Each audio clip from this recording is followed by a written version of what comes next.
أيوه، أنا اللي هاعملها في الكيس البلاستيك، لإني زهقت من المواعين. قررت النهارده اللي ما اطلعش مواعين خالص في البيت. يلا بينا نشوف النهارده هنعمل ايه جوه الكيس البلاستيك.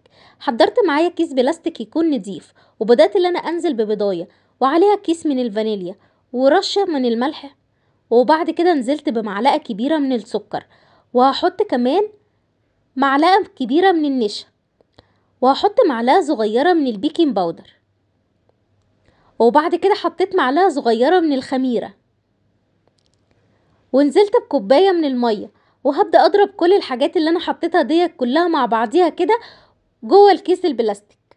على فكرة الموضوع سهل جدا وبسيط، ومش هتطلعي مواعين، وهتلاقيكي انجزت في وقت قصير جدا، والموضوع بالنسبة لك بقى جميل قوي. بعد ما اتأكدت تماما ان الخليط كله اتخلط مع بعضه بالشكل دوت، نزلت بكوبايتين من الدقيق. حطيت واحدة وهحط التانية دلوقتي. هبدأ اللي انا اقفل الكيس بتاعي كويس جدا، وابدأ اللي انا ارجه واخلط الدقيق بالمكونات السايله اللي انا كنت حطاها في الاول، لحد ما اتاكد تماما اللي كله بقى سايل معايا. انا عايزه الخليط بتاعي يكون ولا تقيل قوي ولا خفيف قوي، عايزاه السمك بتاعه كده كويس.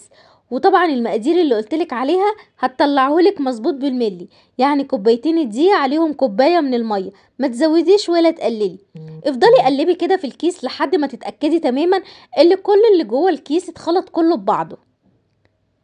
ما تخافيش، الكيس مش هيتقطع ولا يحصل له اي حاجه خالص، والموضوع ممتع جدا.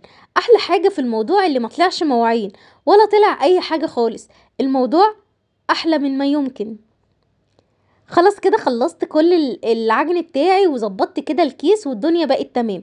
تعالى اقولك المرحله اللي بعد كده هنعمل ايه. فكيت الرابطه بتاعت الكيس، وحاولت على قد ما اقدر اللي انا اضغط على الكميه لتحت عشان كلهم ينزلوا تحت بالشكل دوت، واخرج الهواء اللي انا كنت مدخلاه في الاول. وبعد كده هبدا اللي انا اربط الكيس، وهغطي الكيس دوت واسيبه كده لمده نص ساعه يخمر معايا. احنا دلوقتي في الشتاء فسيبيه نص ساعه، اما في الصيف ممكن تسيبيه 10 دقايق او ربع ساعه. بعد كده خلاص الكيس بتاعي بدأ اللي هو يتفاعل كله مع بعضه، والعجينة تخمر معايا بالشكل دوت. كده خلاص العجينة خمرت معايا. تعالي نشوف هنعمل فيها ايه. طبعا هخرج بقى منها الهوا علشان خاطر اقدر اللي انا اتحكم فيها وامسكها في ايديا كويس جدا، وانا بشتغل ببقية المكونات. خرجت الهوا وربطتها كويس. هبدأ اللي انا اعملها كده بالشكل دوت، واروح قطع الحتة اللي فوق، ولما تيجي تقطعيها قطعيها حتة صغيرة. حضرت معايا مقلاية فيها زيت نضيف بس مش كمية كبيرة، وبدأت اللي انا اقطع الكيس فتحة صغيرة جدا. معايا المقص، هبدأ اللي انا انزل المقص في الزيت، وابدأ اللي انا اخرج العجين من جوه الكيس بحركات دائرية بالشكل دوت.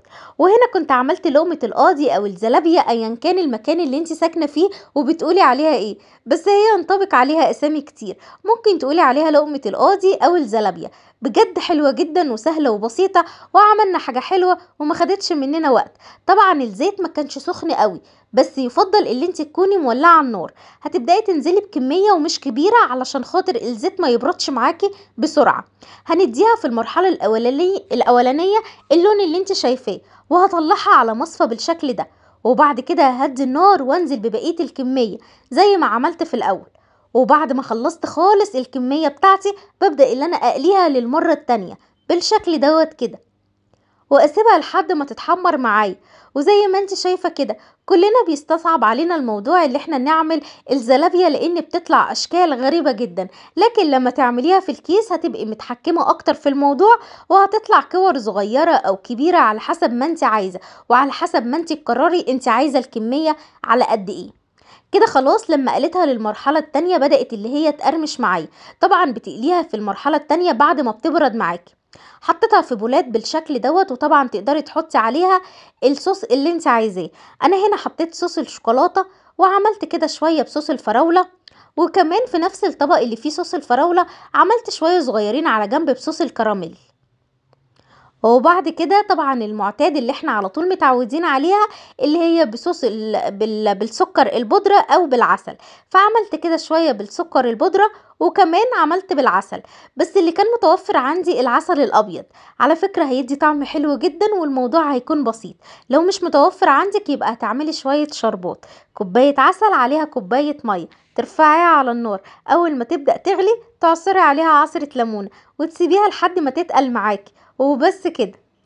عايزة اقولك جميلة وهشة من بره وناشفة كده ومحمصة كده وجميلة ومقرمشة وطرية من جوه جدا زي ما انتي شايفة كده. كرات كلها قد بعضيها، حاولت ان انا اعمل كمية صغيرة وكمية كبيرة شوية. بحبكم في الله، ما تنسيش تعملي متابعة وتقولي لي بتتفرجي عليا منين.